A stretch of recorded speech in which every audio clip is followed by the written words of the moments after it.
Here's an example in which we are multiplying two complex numbers in polar form.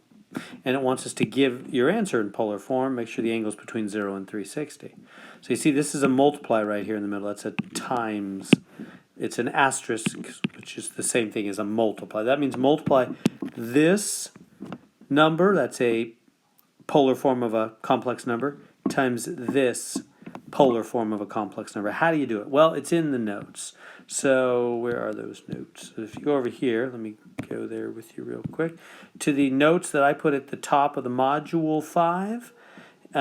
This is the notes 10, 3, 4, 5, chapter 10, 3, 4, and 5. Notes, if you go all the way down to, there it is, multiplying complex numbers in polar form. Right there, let me take a picture of that and move it over. Number 8 is it, and dividing is there. Whoops, I went to the wrong place as well. There's our problem we're trying to do right there. Let me add it in right here for you. There we go. So multiplying complex numbers in polar form. How do you do it? You multiply the numbers in the front, and you add the angles. As simple as that. So you have this times this becomes, see how they multiplied R1 times R2 in the front, and then they just added the angles. So that's all we got to do. So that's pretty easy, huh? So this is just going to be, whoops, I got to go back to my regular pen here. Whatever, 14 times 15, I'll use my calculator. 14 times 15. And this is going to be 312 plus 233. Same thing here. The angles are always the same. So what do we get? 14 times 15 on my calculator is 210. So it's 210 cosine. And this will add these on your calculator. 312 plus 233. I'm getting 545. 545 degrees plus I sine same angle. Okay, and but here's a problem.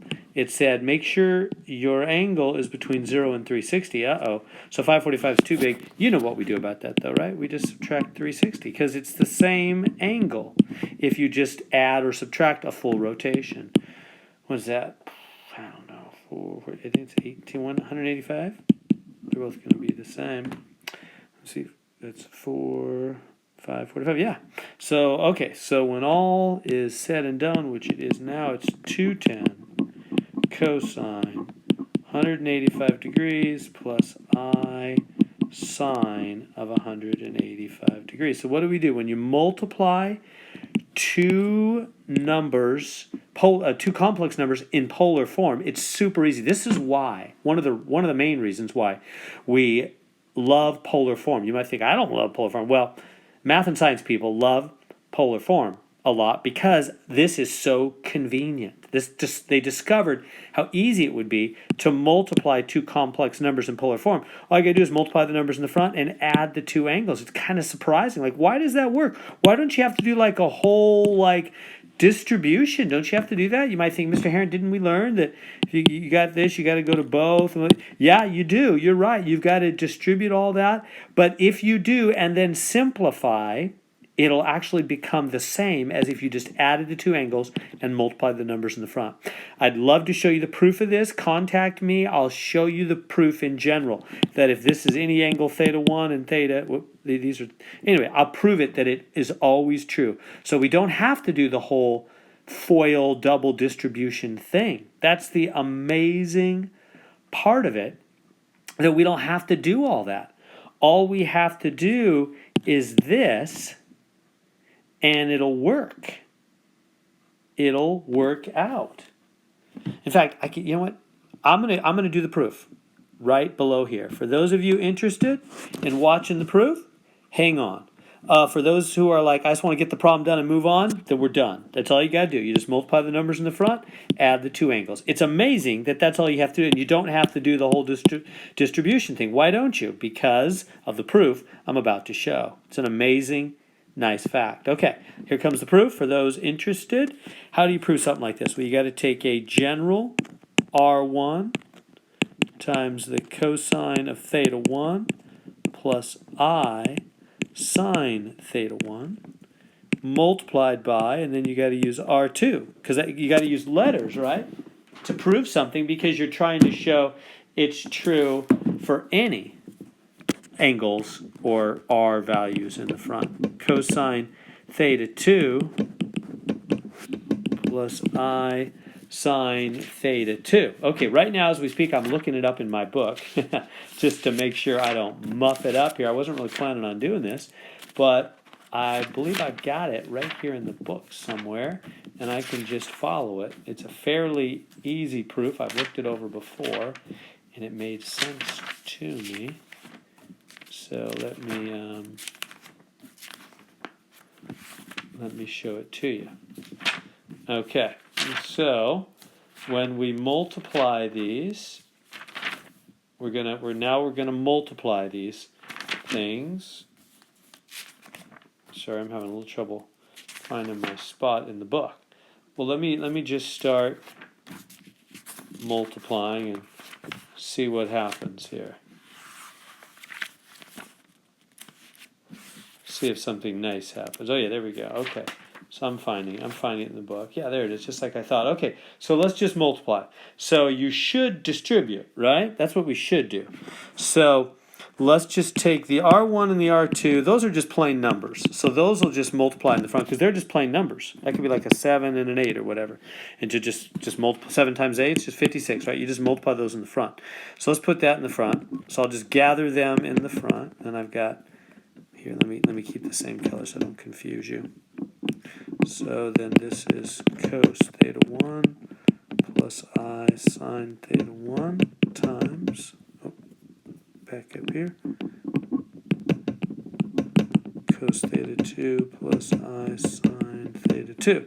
Okay, so all I did was rearrange things. I hope that step seems reasonable to you. I just rearranged them. I just thought, well, these two guys, you can just put them in the front, right? That's like if you have 2 times 3 times 4 times 5, you could say, I'm going to put the 2 and the 4 in the front, and then the 3 and the 5. It doesn't matter. The order of multiplying doesn't matter. That's all I did there. So I just put the R1 and the R2 in the front. Okay, so now I'm going to FOIL. We know FOIL is what you're supposed to do when you have two terms with two terms. So boom, boom, and then boom, boom, right? Keep the R1 and the R2 in the front. They're just sitting there watching. And then here we go. So we have the cos theta 1. Let me change the color again. So it's going to be cos theta 1 times the cos theta 2. Right? This times this. Plus this times this is I, the imaginary unit. Cos theta 1 sine theta 2. He's done. And now this guy is going to go to both. Boom and boom. So that'll be another I sine theta 1 cos theta 2 plus I squared, right? I sine theta 1, I sine theta 2 is I squared sine theta 1 sine theta 2. Right, so I just, that's what we would have to do in general. That's just a FOIL. I'm going to prove that something really, really nice is going to happen when we clean this up. All right, how are we going to do it? How are we going to clean this up? Well, watch this trickery here. R1, R2. And what I'm going to do is I'm going to say, these guys, move them right here, cos theta 1 times cos theta 2 plus, and now I'm going to factor out the I here, because this term has an I and this term has an I, right? I, whoops, getting a little sloppy there, sloppy, cos theta 1 sine theta 2 plus sine theta 1 cos theta 2, right? That's this and this, and then the last part plus. Now, what's I squared? Remember what we learned about I squared? It's negative 1 times sine theta 1 sine theta 2. You agree, right? I squared we never leave. It's negative 1. Okay, so there's all that. Okay, so now where are we going? Something nice is going to happen here. Let me reorder it. Do you see then? I'm going to put this and this together. And it's going to be cosine theta 1, cosine theta 2 minus, I don't need the 1, it's just minus, sine theta 1, sine theta 2, right? Plus I, now do you see this? What does this look like? Sine, cosine, sine, cosine. Let me just switch the order on these two. You'll see it better. You don't remember, you can switch the order of multiplying anytime you want. 2 times 3, 3 times 2, it's 6 either way you do it. The order of multiplying doesn't matter, right? So I'm going to switch these two. Sine theta 2, cosine theta 1, plus, and then these two. Keep them in the same order. You'll see why in a minute. Cosine theta 2. And then that's the end of that. Okay, where are we going? You might still like, it's just a big mess. It's going somewhere really nice. It's about to happen. All right. This right here, you have to remember an old theorem.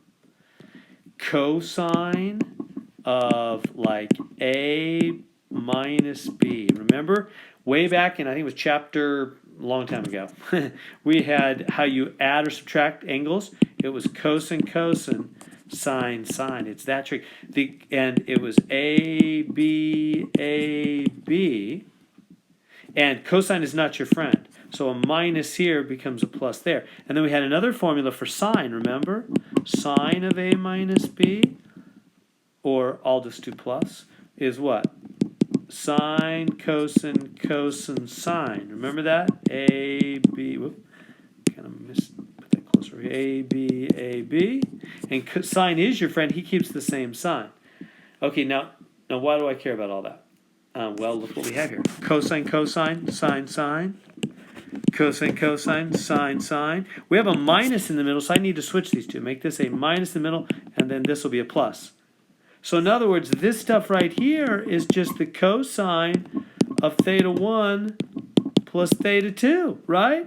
This is the A, B, A, B, A, B, right? That's the formula that we had earlier, the sum of angles formula for sines and cosine. Cosine of two angles added is cosine, cosine, sine, sine. You switch the sign in the middle. Well, it's got a minus in the middle. Look at that. That's where that trick comes from. And then it happens again on the back part. Watch this.